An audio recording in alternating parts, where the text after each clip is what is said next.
वाल्मिक बाबुराव कराड यांचं वय 55 वर्ष. त्यांना गेल्या 2 दिवसापासून ताप होता आणि पोटात दुखत होतं. त्यामुळं सिव्हिल हॉस्पिटल येथे आणण्यात आलं होतं.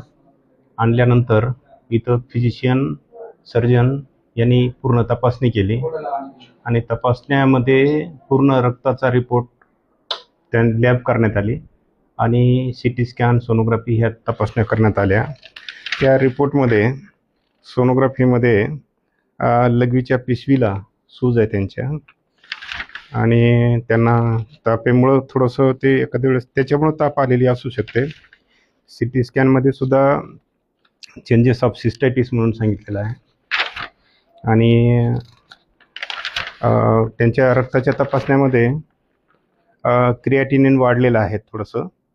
1.37 मिलीग्राम पर डेसिलिटर आहे आणि SGOT 64 आहे. त्याची नॉर्मल रेंज 0 to 35 असते आणि सिरम क्रिएटिनिनची नॉर्मल रेंज 0.7 to 1.3 आहे.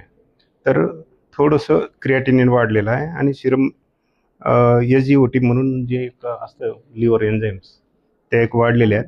पण ह्याच्यासाठी डॉक्टरांनी त्यांना जी ट्रीटमेंट दिलेली आहे ती तिथेही घेता येऊ शकते अशा प्रकारे सांगितलेलं आहे. तपासण्यामध्ये रिपोर्ट नॉर्मल आल्यामुळं आणि एवढा काही गंभीर आजार नसल्यामुळं त्यांना औषधोपचार देऊन परत पाठवण्यात आले.